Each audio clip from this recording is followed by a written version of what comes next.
Au nom du Père, et du Fils, et du Saint-Esprit. Amen. Viens Jésus, viens, ne tarde pas. Au Mexique, au XVIe siècle, Marie est apparue à un Indien pieux du nom de Juan Diego. C'était un homme déjà mûr, récemment converti à l'âge d'environ 50 ans. C'était 1531, 10 ans après l'installation des colons. Juan Diego avait demandé le baptême grâce à la prédication des missionnaires. Et le 9 décembre 1531, alors qu'il se rendait à la messe en ville, la future Mexico City, la Vierge Marie lui apparut.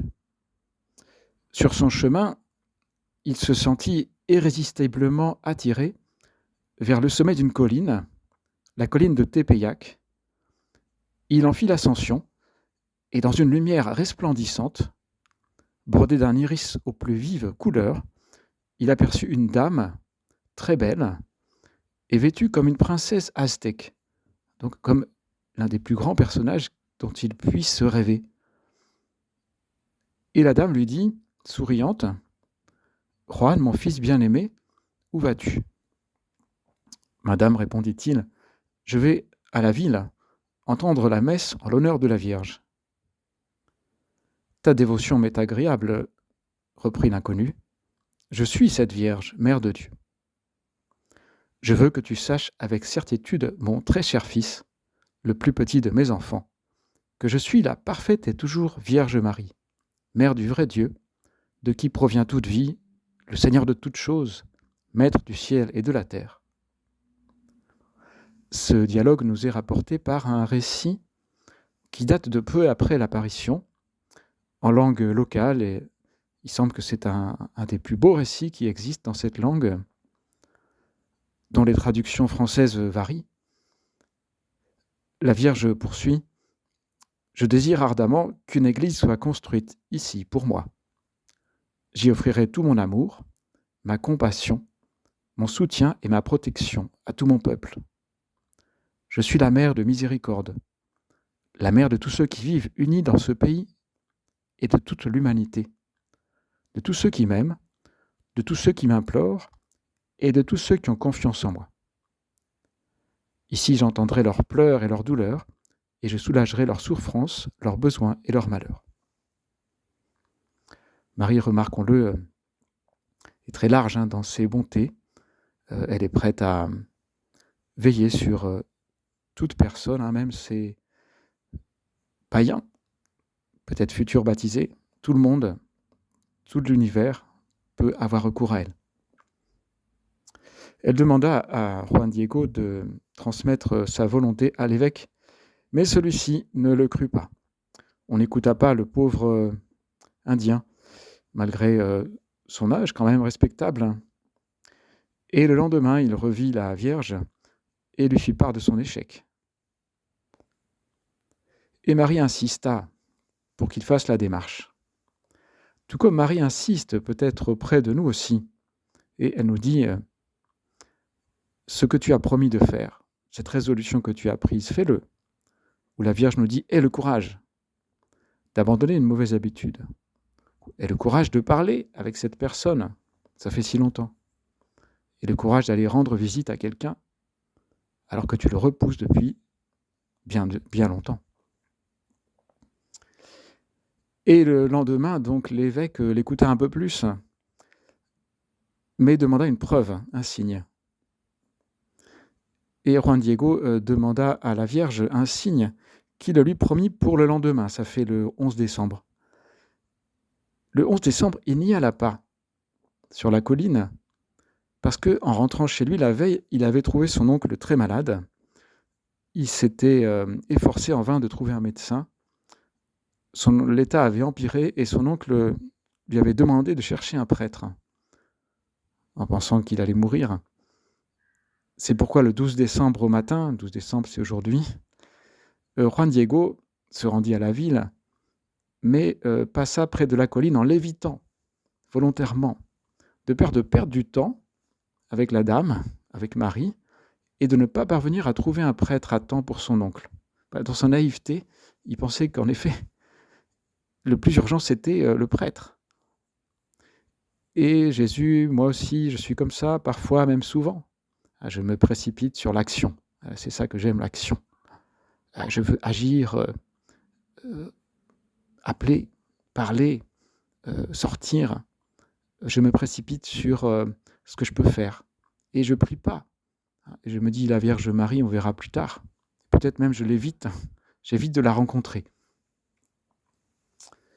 Mais la Sainte Vierge, cette fois-ci, lui est apparue sur le chemin. Et il eut un dialogue touchant, qui est rapporté par ce fameux document, le Nikan Mopua. Elle s'adressa à lui en lui disant « Qu'y a-t-il, mon fils le plus petit? Où vas-tu » Juan Diego, confus et craintif, la salua à son tour.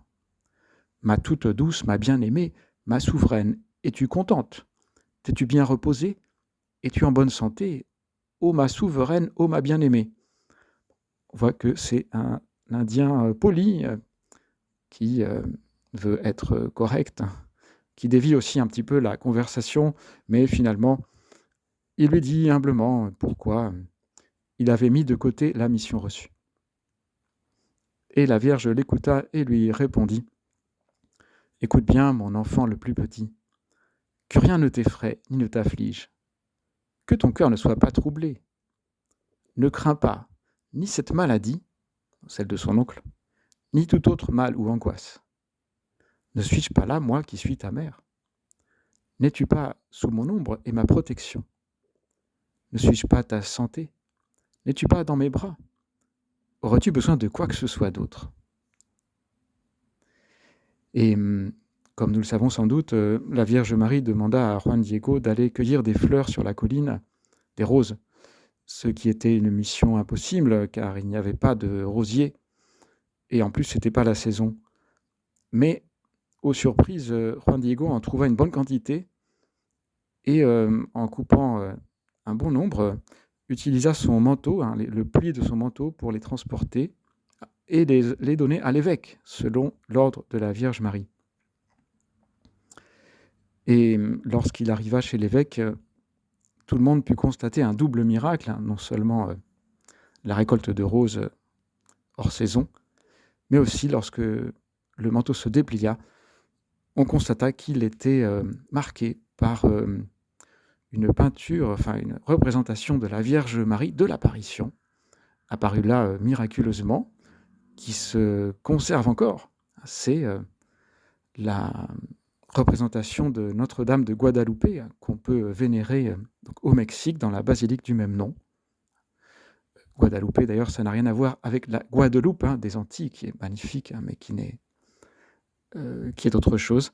Guadalupe, c'est le nom qu'on a donné à cette apparition de la Vierge Marie.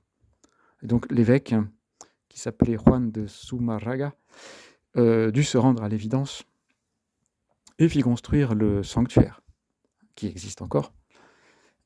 Et l'Indien Juan Diego vécut jusqu'à 94 ans après l'apparition, donc environ plus de 30 ans après l'apparition.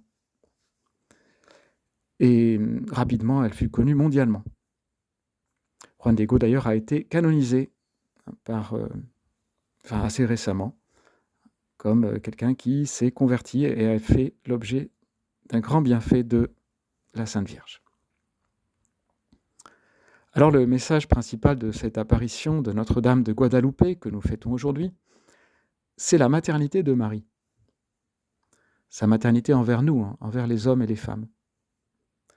Le 1er janvier, on fêtera la maternité de Marie envers Dieu, la maternité divine de Marie. Mais aujourd'hui, d'une certaine manière, nous fêtons le fait que Marie soit mère de chacun de nous. Et ce message est d'importance. C'est très important d'avoir une relation filiale avec Marie.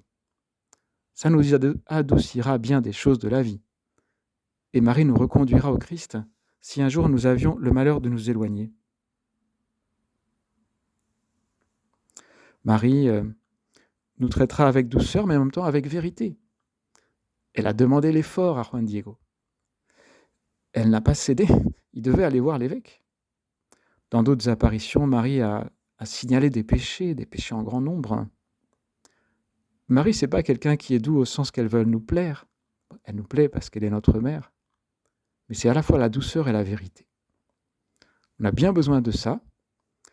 Jésus, aide-moi à me préparer à ton avènement, qui marquera aussi la vérité dans ma vie, que je me confesse aussi pendant ce temps de l'Avent, que je reconnaisse la réalité. Et que Marie m'aide à bien me préparer à Noël. Je te remercie, mon Dieu, de tout ce que tu m'as donné et des actes d'amour que j'ai faits dans cette prière. Je te demande de m'aider à me préparer à la grande solennité de Noël.